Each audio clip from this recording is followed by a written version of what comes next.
bringing you news and updates from the Alliance of American Football, your source for everything Memphis, with your hosts, Dan and Michelle. This is Memphis AAF.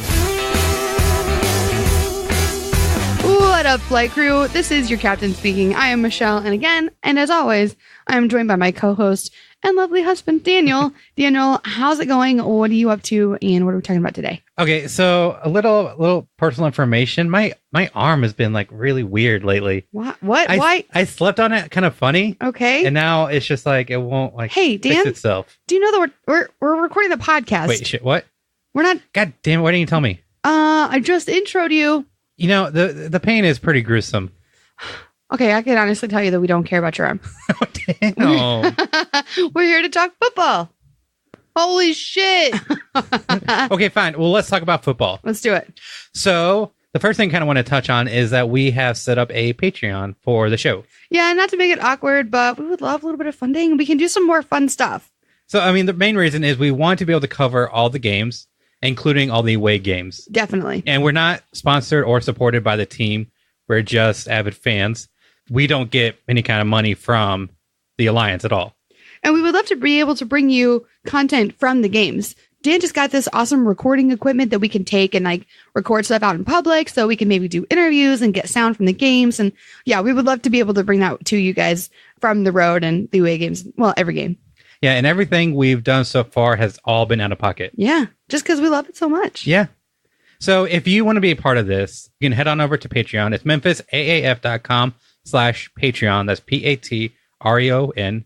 There's a few tiers. We're going to be offering merch as soon as we get our logo. Yeah. So that'll be part of the different tiers. But right now, it's going to be shout outs or your name listed as a producer. But any way you can help support the show so that we can bring amazing content would be greatly appreciated. Yeah. And all the information is going to be at the link, the website. Yeah. So check it out. And as always, you can get all the information that we talk about in the show at the show notes at memphisaaf.com/19 for this episode. Whoa, 19. We are one away from the number of episodes we did on our last podcast. You know, and if you hadn't made us miss that one episode, then we would be at that number. Okay, that's fair. It was definitely your fault. I wasn't sick or anything. Yeah. I mean, the show must go on, and I should have taken it upon myself to still record, even though it would have been horribly awkward and uncomfortable and awful. Yeah, you should have done it anyway. How about we get into some events coming up? Let's do it. Well, I guess it's just the one event that I know of. Yeah, but there was just an event last week. When was the draft party? Yeah, that was last week. Yeah, the 20. Yeah.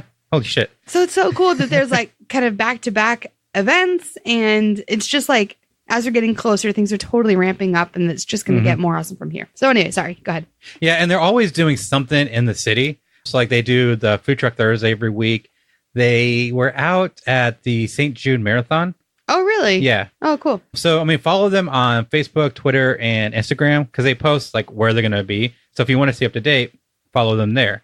But this Saturday is a meet and greet with the team. It's a big day. Yeah. So this is going to be from 6:30 to 8:30. There's going to be tryouts earlier in the day. We're going to get to in a little bit. So this is a chance to meet all the players and coaches because apparently all like the 90 guys that are on the team are going to be there. That's crazy. Did it say where the event's going to be held? It's going to be at Main Event Entertainment off Appling Farm Road. Yeah. That's big not far. Bowling alley. I've been meaning to go, so it'll be fun to go and hang out, and that's definitely going to be like a cool spot. For sure. We've met some of the guys on the team, so it's going to be cool to meet more players and just hang out with people on the team that we kind of become friends with. So, and you guys, we've met you guys out and about at events and stuff. So it'll be cool to see you guys too. We should like have some sort of identifier so people know who we are. And like, if they come to the event, they can find us. Yeah, I can't think of anything. Well, you have an Express hat, but I don't know if that counts. Yeah, I'm sure I'm going to be the only one with the Express hat on. Yeah, that's why it's such a great idea. We'll see you around. Just ask every person there if we're part of the podcast. Well, so maybe what we'll do to get some more followers here on Instagram, we'll do like a short Instagram live. We'll do Instagram stories before the event so you can see like what we're wearing, what we look like in case you haven't seen it before. So that way you'll know at the time. Yeah, so be sure to follow us on Instagram at Memphis AAF Pod. There we go. Perfect. Brilliant idea. Thank you. Quick update. We mentioned last week how we're getting close to 1,000 followers on Twitter. We beat it. And then some. I think I'm at like 11:21 now. Damn, bro. Yeah. So now we got to figure out, we actually have to like honor our commitment and actually come up with some sort of a giveaway and figure out what kind of prize we want to give away. You guys let us know what you want us to give away. Maybe Yeah. that's a good place to start. And then we'll figure out what kind of entry system we'll have. Oh, and we still need to give away my ticket. Yeah. We'll have to do that at some point. So much to do. If only there was time. Yeah, well, not today. So we're moving on. Quick update on the app. So it's going to be coming out in January, like I mentioned before, but it has been revealed that it won't be available overseas. So all the fans that are like in Brazil or Germany or France, there's a German Alliance account now on Twitter. No way. Yeah. So unfortunately, if you're listening to us outside the US and probably Canada, the app won't be available, but it was mentioned that you should be able to watch it on YouTube Live. If not, I'm sure you can probably invest in a VPN and bypass all this, pretend like you're in America. And you can also, you already said the YouTube Live. Sorry. I was definitely just looking at my phone, so I'm going to put it away right now. And some people doubt your commitment to this podcast. But you know what? I was looking at stuff for our Facebook group. Oh, yeah. So, Michelle, what are we talking about? So we created a Facebook group, which we've been meaning to do for a while. We already have a page, but it's pretty much for us to just like post and share things. Mhm. But in the group, you'll be able to share things and we can make it more of a conversation. So anyway, it's called Express and Goal Flight Crew. And I think there was a link shared in the official Memphis Express Facebook page. Yeah, I think Mark, who shares everything, he shared it there. So you can find it there, or you just go to my Facebook page, which will have it there, or on my Twitter. I posted a link there. So if you look on social media, you will find it. Or check the show notes because I also posted it there. There we go. So come hang out, join the group, and join the conversation. So how about we get into some non-AAF news? What? I know. But this is an AAF podcast. Very true, but there is a competitor in the space. Oh, I thought you were going to talk to us about your arm again. Yes, my arm is competing with us for my attention. Okay. No, the XFL. Oh, yeah, that thing. Yeah, they recently did a live stream and they announced all 8 cities, which is really funny because they accidentally revealed them already. Like they posted the information of like the stadiums. Oh, really? On their website. And people are like, okay, well, here's obviously where the cities are. Dumbasses. So now this, so I guess just a formality. So kind of let the air out of the balloon a little bit. Like the AAF did with the uniforms. Yeah. Anyway, go ahead. So the first team that was announced. Was St. Louis, right? I think it was kind of unofficial, but then they officially announced it the next day. Well, yeah, it was a reporter in St. Louis that announced it, and like other cities were like leaked. But at this video or during this live stream, the first one announced was New York. New York City? Well, okay, so here's the thing. It was the governor of New Jersey that was announcing that the team would be playing at MetLife Stadium in New Jersey, but they're going to be calling it New York. It's the same bullshit as like the New York Jets or the New York Giants. Even though they play at MetLife Stadium in New Jersey, they still consider themselves New York. Okay, fine. I don't have like a strong opinion about it. Fine. Okay. It's annoying. Yeah. The next one was Dallas. They already have a football team. Wait. You just said 2 other. Yeah. So New York City or New York, quote unquote, now gets a 3rd team. They're all playing at the same stadium. Yeah. But different times of the year. I understand. Obviously, but but they already have 2 fucking teams. I think you'll see a theme here as we move forward. Okay. So the next one that was announced was Houston. Wait a minute. The Texans play there. Mm-hmm. Why? Why is that the why? I don't understand. Hey, why? Ask Vince McMahon. No. So the next one was LA.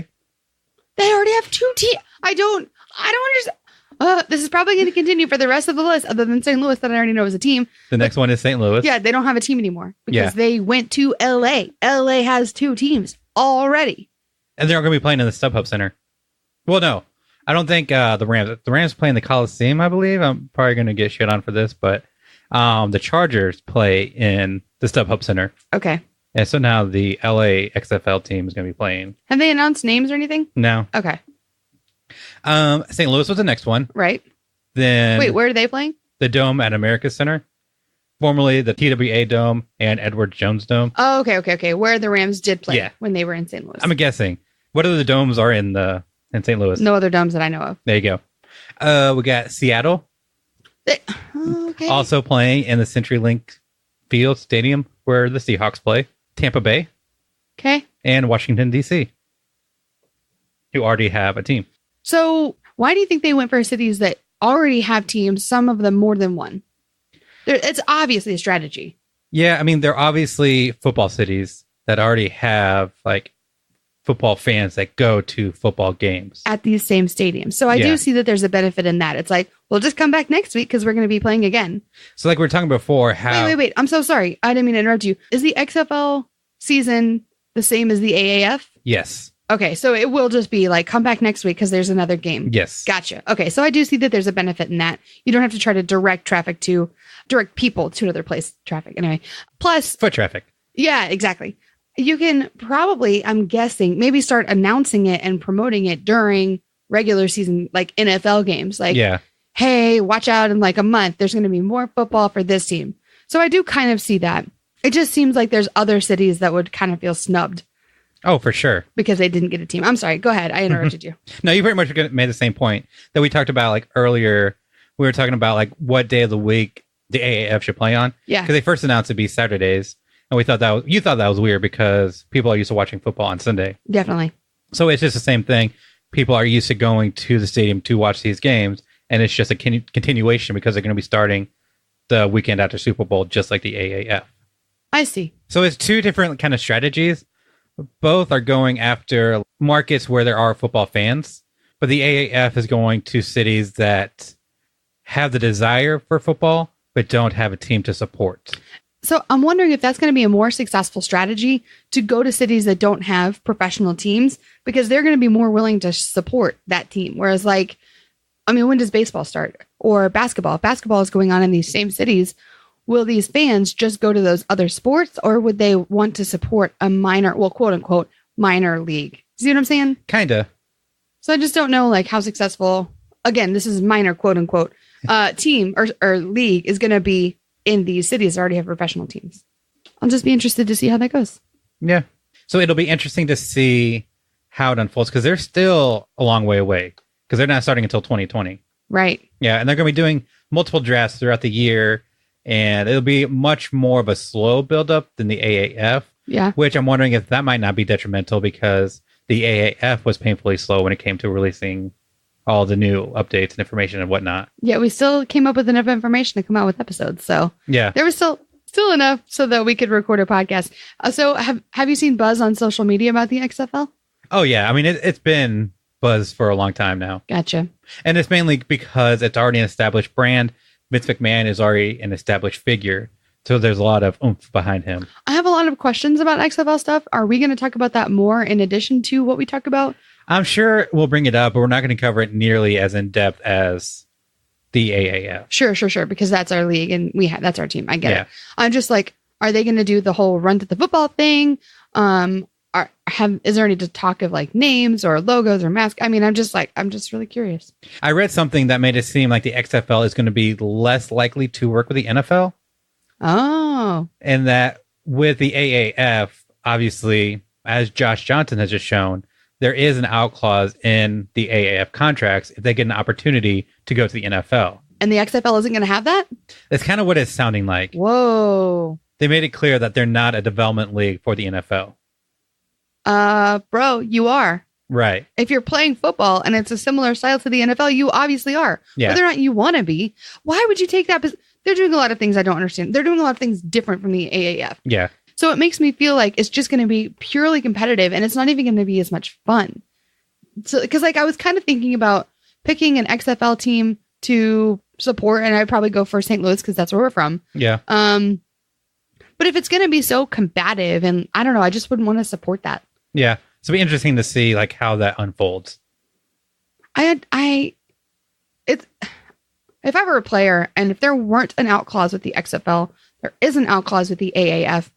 Maybe the XFL is paying more, but I would go to the AAF. Yeah. For an opportunity. Absolutely. Mm-hmm. Because if I can make a little bit less money, but have a bigger chance of going to the pros and making it in that realm, then hell yeah.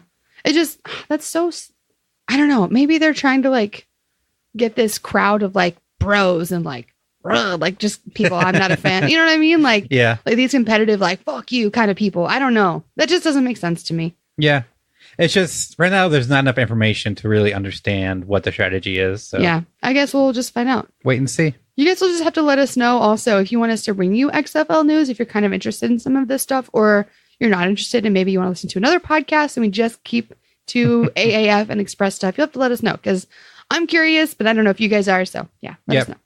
So send us a message. Do you want to hear more about the XFL? Do you want just like these minor updates like we've been doing? Or do you want to hear nothing about them?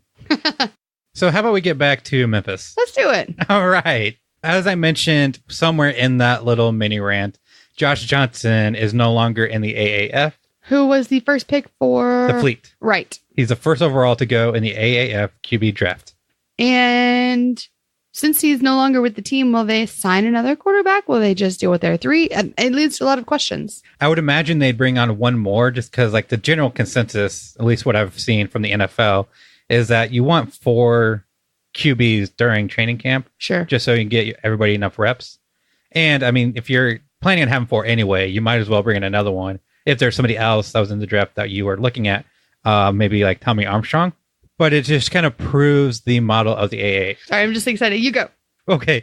It proves the model of the AAF that this is a league where guys have a chance to get into the NFL or get back into the NFL. Yeah, it's really exciting because, I mean, maybe not for the Fleet, but it's exciting to see this league, like to see that happen because the first season hasn't even technically started yet. What I think the goals of the AAF have already come true. It gives players the ability to, like we said, leave and go to the next kind of realm of football. And it's just exciting. It's exciting. Yeah, because he's the third guy to get pulled to the NFL. Wow. Well, I mean, we've talked about it. It was Oni Mwali, something like that. Okay. Was signed back in August. Yeah. He was on the Express. Oh, that's right. Yeah, and he went to the Steelers. Okay. And then Garrett Grayson, who was I remember that also name. in the Stallions. No, he's with the Stallions. Okay. And then he got signed to the Broncos practice squad. That's right. I remember that. So now we got Josh Johnson, who was the number 1 overall pick for the Fleet, is signed to Washington. So this kind of like exercise, it's not really. So seeing these players leave gives everyone a chance to visibly see like how cool the AAF is and the fact that they're able to, like these players are able to leave and there's no bad blood. Like it's just really cool. And I think it's a really awesome environment for players and fans alike. Yeah, there is some bad blood with the fans. Really? How could there be bad blood? Like this is what you want. So after the QB draft, we saw a huge influx of people finding out with the AAF the first time. And I think there's a lot of misunderstanding of what the alliance is and what the whole purpose is. And as it's been explained many times, this is a way for fringe guys and guys that never got a shot in the NFL to either, one, obviously, to be able to play football at a professional level, or for guys who finally make it into the NFL if they need more development, or for guys that have been in the NFL that still want to play or maybe get another shot to get back into the NFL. Right. This is a development league. As much as like, it is professional, in reality, like this is a stepping stone to the NFL. Absolutely. A lot of people don't seem to understand that. And they think that it's a bad sign that an Alliance player was already signed by the NFL and like taken away from the league. Oh, no, I don't share that at all, obviously, because I was talking about how exciting it was that he was signed to the NFL. Yeah. It shows that there's caliber. That was another one of my points. It shows that the NFL caliber of sportsmanship exists in this league. It's going to be just as good as NFL football, but more accessible. Yeah. And it's, okay. So this is a good thing. I know it sucks for the Fleet if they're expecting him to be the week 1 starter. However, it gives another guy another shot. And the only thing he'd be really missing out on, because it was reported that he still plans to play for the Fleet. Oh. Because there's no chance that Washington is going to the Super Bowl. They're highly unlikely to make it to the playoffs. Absolutely. So their season is going to end in December. And training camp starts January 4th. For? The AAF. Oh. So unless for some reason Washington decides to sign him to a multi-year contract, which, spoiler alert, isn't going to happen because they're only signing him because they lost their 2 quarterbacks. Right. He should be free to attend training camp with the Fleet and still start if he is the best quarterback on the roster. And this is just another example of how the AAF is doing it right. Yeah. They're still giving this player the opportunity to play for both. Yeah. How cool. And the only thing he's going to miss out on is the training camp in December. But if he's working with Washington, it's not like he's going to be out of shape. The only thing is like he might not know the playbook, but you can still study that. I mean, I don't know. I don't know how that all works at a like deep level, but it seems like it could work out. Yeah, he'll be practicing with NFL coaches through the time, so he'll be a little bit behind on the fleet system. Right. But I mean, he's a guy that's been on 12 different teams. He's been in the league for 11 years, I think. Wow. He's a guy that knows football and he can pick up a system. Yeah. So not a detriment. This is a good thing. Moving on. Oh, and you just said a bunch. There's been a huge influx. If you're new here. Oh, yeah. Welcome to the party. Yeah. We love to have you. Can't wait to see you in the hub. I guess that brings up another point. Do we need to do like a primer? Some sort of like, here's what the AAF is. If you haven't been following along all the entire time, should we do like a bonus episode where we kind of go over everything the AAF is? That's a great idea. It's like AAF 101. Yeah. That's really cool. Great idea. All right. So for everybody who is new, what questions do you have about the AAF that we could possibly answer? Yeah. And maybe we'll do like an Instagram live and we'll go over these questions. And we were wanting to do, a call-in episode. Oh, yeah. So we can do that. You need to set that up. All right. So I got a lot to do in my Write it down. Write it down on All your right. list. Perfect. Well, let me actually write it down. To-do list, call in number. And hopefully he'll have that set up by next week, and we can let you guys know what the number is, and you can call in and leave us voicemails with your questions. Perfect. Now can we move on? I don't know. Probably not. Okay. So the Apollos actually announced their broadcast team. They've partnered with iHeartRadio and like the local iHeartRadio radio station. I saw that. In Orlando. The Express have been finalizing a deal to do the same thing. Cool. They are working on finishing up to broadcast the games on TV and radio locally in the Memphis area. So if you can't watch the YouTube live, if your app doesn't work and you have a TV, you'll be able to still watch the game. Yeah. That's so cool. It's really bringing it to maybe the non-tech savvy people. Yeah. Which is going to be awesome. I think there's there's a whole demographic out there of people that don't use apps, aren't active on YouTube, And this will make it easier for like restaurants to broadcast a game. Yeah. I hadn't even thought of that. So cool. And the fact that like it's going to be on TV. So if somebody's like flipping through and they're looking at the TV guide app or whatever, they'll see, hey, football's on. Yeah. If they haven't been following along this entire time. Right. So accessibility. And speaking of TVs, I would just want to make it clear. I think there is a plan in place for there to be watch parties for away games. So that is in the works. I do believe I'll ask around this weekend when we hang out with the team, see if there's been an update on that, and I will let you know. So that way we can all kind of congregate at one place instead of having like 20 different watch parties. We can have like one big one. So stay tuned. I'm working on that and I will keep you posted. So we talked a little bit about it, briefly touched on it, but mini camps are going to be starting this week. Minicamp is when the team all gets together and like works out. Well, not works out, but like they do drills and like scrimmages and stuff. Yeah. Gotcha. General practice. Okay. So it'll be the first time that the coaches and the players are going to be together. That's exciting. Yeah.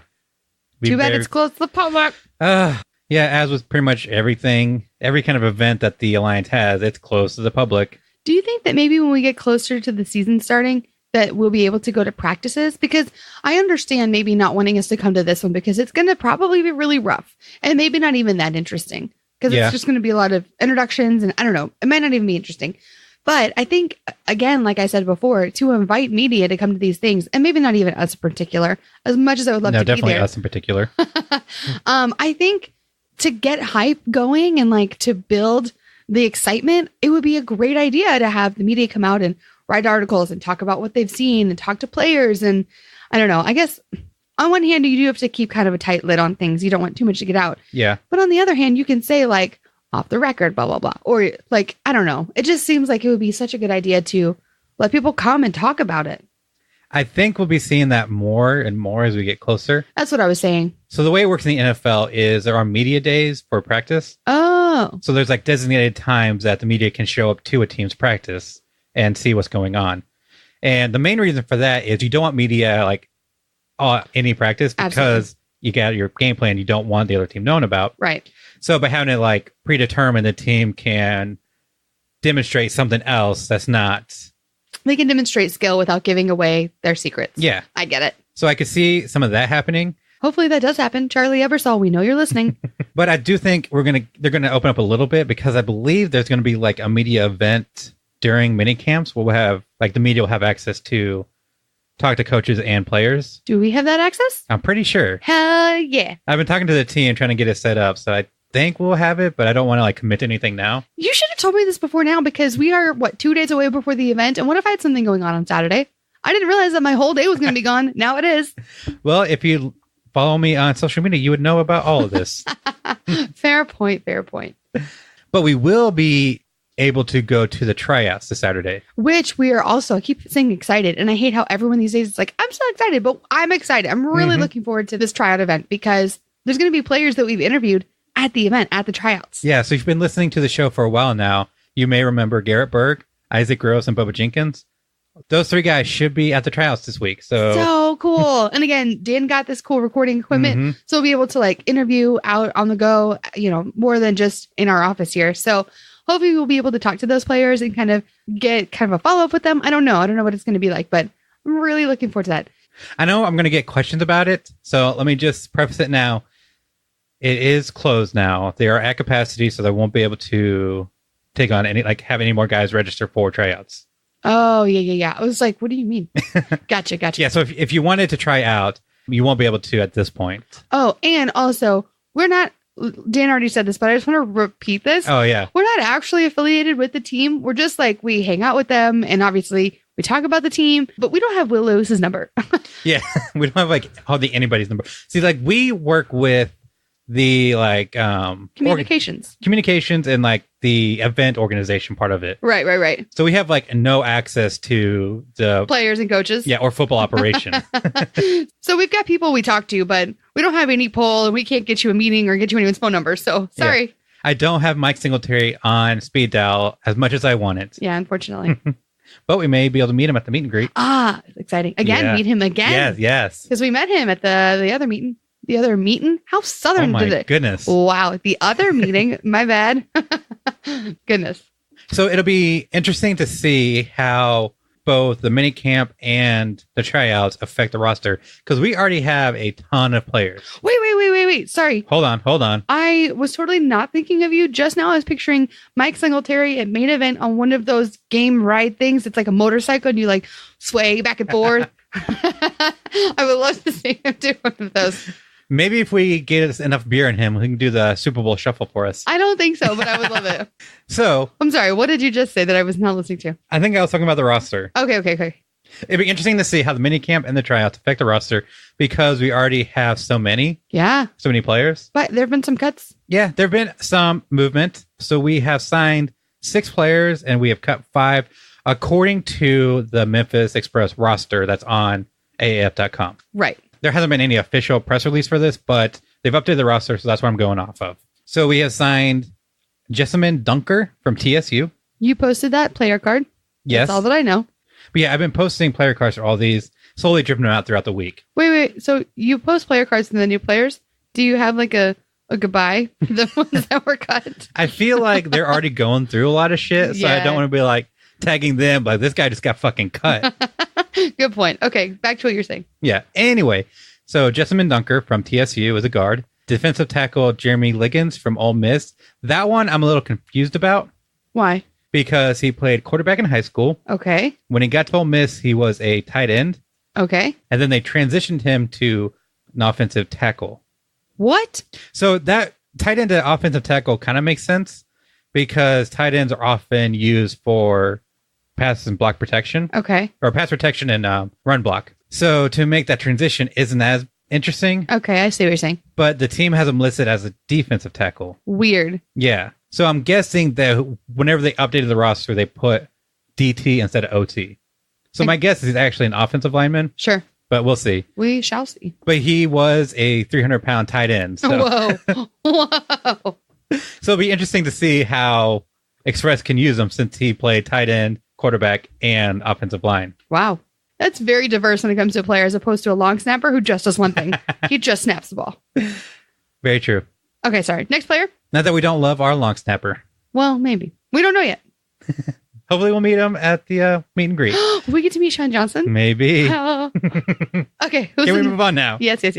Running back Terrence McGee from LSU. Okay. We've signed defensive end Larry Webster from Bloomsburg. What's I Bloomsburg? don't know. Okay. Punter Brad Wing from LSU. Okay. And wide receiver Kayun Ross. I'm sure I'm butchering that. Okay. From Kentucky. All right. And according to the website, we have cut running back Josh Hicks from Rutgers, linebacker Cavellis Luckett from MTSU, tight end Tim Simish from Northern Illinois, wide receiver Patrick Smith from TSU, and defensive tackle Hershey Walton from Temple. My only question, did you just say Illinois? I don't know. It's the proper way to say it, so I'm sure I did. It's definitely Illinois. Like, definitely. Okay, but I have a real question. The players that were signed, are they all allocated? Or are these people, like, have we kind of broken out of the allocation at this point? How does that work? So the players are still allocated. I would imagine after minicamps, because minicamps are going to be the first time the coaches can actually see what these guys can do. Yeah, good point. Except for the quarterbacks. Yeah, because, well, maybe. I mean, they went through, like, quarterback camp, but this might be the first time actually practicing with the team. Yeah, good point.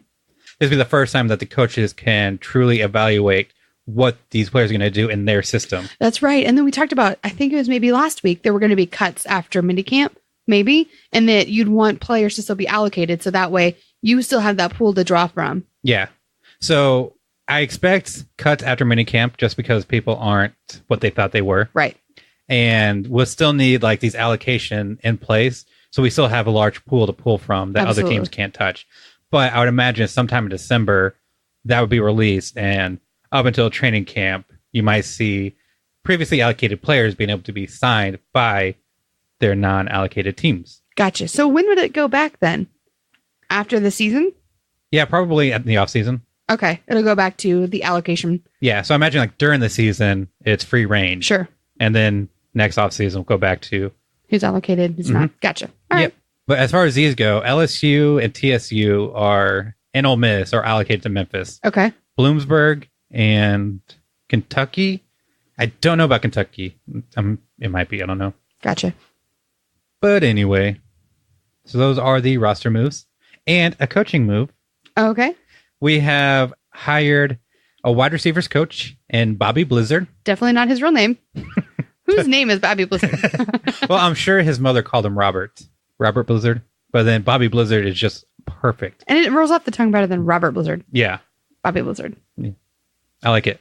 But he is coming from Hampton University. Okay. And he was hired because of his expertise in The air raid offense? that is it. Ding, ding, ding, ding, ding. So even though Hal Mummy is no longer our offensive coordinator, like we said in last week's episode, Sure. the offense and all the team is based on Mike Singletary's vision. So I think it's pretty clear that Singletary is still going after an air raid offense. Right. Even though we don't have the creator of said offense. Which leads to some questions, but I'm not even going to go there. It's fine. Whatever. So I'd imagine whenever they do find a new offensive coordinator, it's going to be somebody who subscribes to the air raid offense. Definitely seems like it should be. Yeah. So another thing, I'm not sure what's going on. In the article about our new wide receivers coach, it mentioned 2 other names as coaches for Memphis Express. Okay. Haven't seen any other information about that. Pepper Johnson and Steve Marshall. What is with these names? We've got Pepper and Blizzard. What's happening? I don't know. That could be one of the questions we ask at the event. What's happening? What is going on with your name? Why? How dare you? Okay. But I've reached out to the team for some information on the coaches. So hopefully next week's episode, I'll be able to give you an update about the entire coaching situation. That'd be cool. Any word on an OC? No, nothing. Okay. There's a temporary one, right? David Lee, the quarterback's coach, is Right. acting offensive coordinator. Gotcha. Okay. So there you have it. That is our show for this week, at least. So in summary, the event is on Saturday. Main event from 6:30 to 8:30. Alrighty. It's going to be your chance to meet us, Yeah, if you haven't already. which is probably the most exciting part. I mean, that's going to be the highlight of the night, I think. We're like the fucking best. So in case you didn't already know.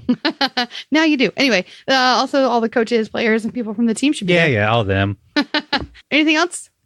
Join the Facebook group? Oh, yeah. Let's get it going. Let's get it. Yeah.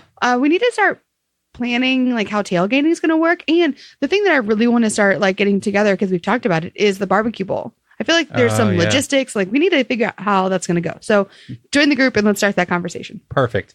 If you want to support the show, go to memphisaaf.com/Patreon and you can become one of our patrons. And we're working on merch. Yeah. Anything else? Follow me on Facebook on the Facebook page because I just hit 400. Oh, that's kind of like...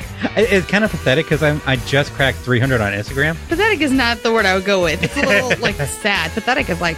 Well, compared to like our Twitter numbers. Which is over... Almost 1,200. Like we're knocking on the door at 1,200 at the rate we're going. Damn. Yeah. So anyway. Thanks so much for listening and we'll be back next week. Yeah, be sure to tune in next week because we're going to have like the recap of the tryouts. Yeah, that's going to be great. Yeah. All right. Thanks for hanging out with us and we will see you on the next flight. Hit 'em out.